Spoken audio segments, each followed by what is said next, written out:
Biggest thing I wrestled with once we got larger was the high cost of health care.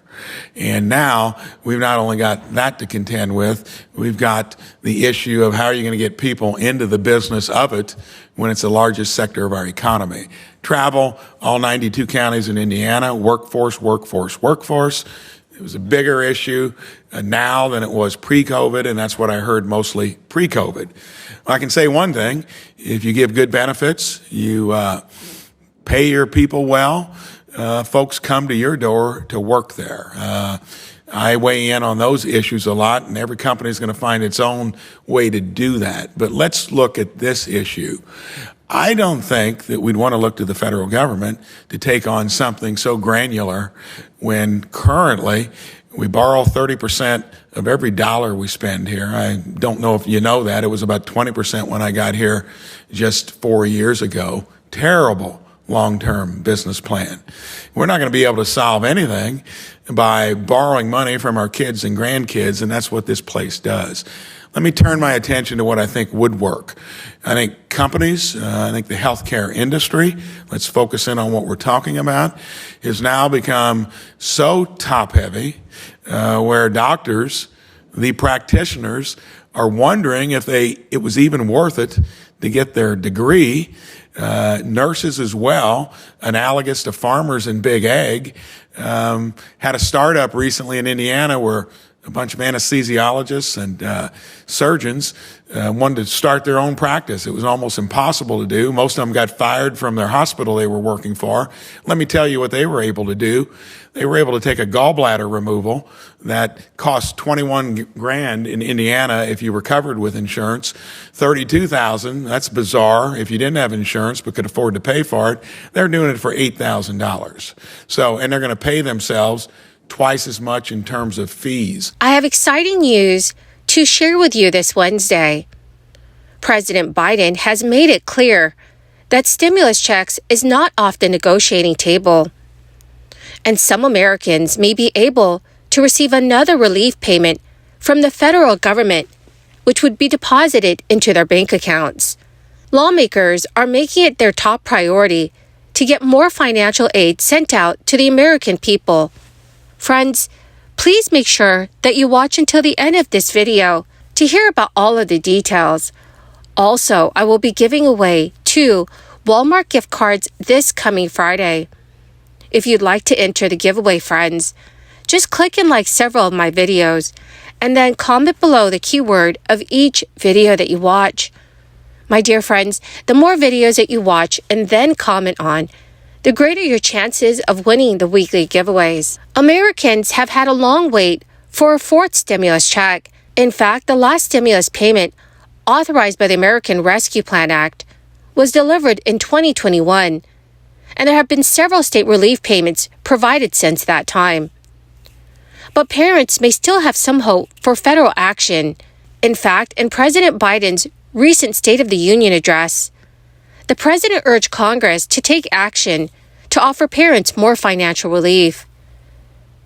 In the State of the Union address, Biden made it clear he would like one more important provision from the American Rescue Plan Act to be brought back. The president said, "Let's restore the full child tax credit, which gave tens of millions of parents some breathing room and cut child poverty in half, to the lowest level in history." Biden was referring to an expansion of the child tax credit that was authorized by the most recent crisis relief legislation.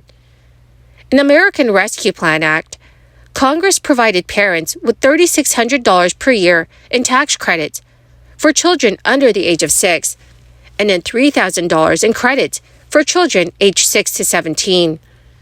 And half of these payments were delivered at a rate of $250 or $300 per month for 6 months, and the remaining half would be claimed when filing annual tax returns. This expanded credit expired at the end of 2021, but Biden has made its renewal a top priority, which is why he has urged Congress to reauthorize it in the State of the Union address.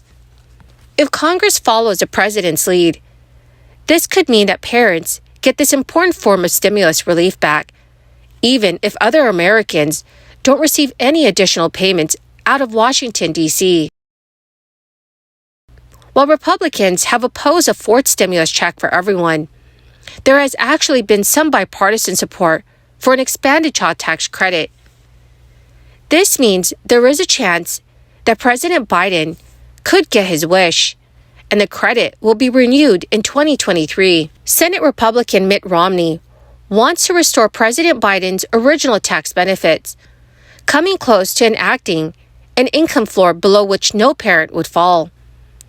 Mitt Romney's Family Security Act 2.0 would award parents $4,200 a year for each child under the age of 6, and then $3,000 for older youngsters under 17. His tax credits would reduce dollars owed to the IRS, and it would better Biden's by almost 20%. Most poor families would net more in cash refunds than federal taxes owed, yielding a universal basic income long embraced by progressives. Few doubt Mitt Romney's sincerity in helping struggling parents. He stated, "Families provide the bedrock of our nation, but there's perhaps never been a more challenging time to raise children." Romney echoes the pro-work requirement of conservatives, denying the full child credit unless parents are employed and earn at least $10,000 per year. Low-income parents earning a meager $5,000 would receive half the refund per child. And retirees raising a grandchild with no taxable earnings would gain no tax reduction under Mitt Romney's plan. So dear friends, what are your thoughts on this?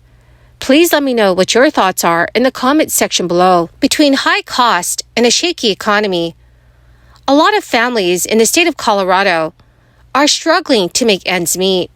For a second year in a row, state lawmakers are focusing on cutting expenses in the form of tax and fee relief in an effort to help. This year, 3 of the bills that have been introduced are aimed at helping families, especially those who are still struggling after the crisis. One bill that Colorado lawmakers are debating this year would provide more money to parents who are out of work. The bill would offer an additional $35 per week per dependent child in unemployment compensation, starting in 2025. The money would come through the Unemployment Insurance Trust Fund that workers and businesses pay into each year. Another bill that Colorado lawmakers are considering this year aims to expand the state's earned income tax credit and child tax credit for employees starting in 2024. For the earned income tax credit, the current iteration of the bill would increase the earned income tax credit from 35% of the federal rate to 40% of the federal rate. Well, my magnificent and marvelous friends, that is the end of my daily stimulus update video. Thank you, my friends, for being part of this community and for joining me here every day. My friends, I'll be announcing 2 winners this coming Friday for the Walmart gift card giveaway. If you'd like to enter the weekly giveaways, friends, simply click and like several of my videos and then comment below the keyword of each video that you watch. Friends, the more videos that you comment on, the greater your chances, friends, of winning the giveaways. Thank you and have a wonderful and very blessed week.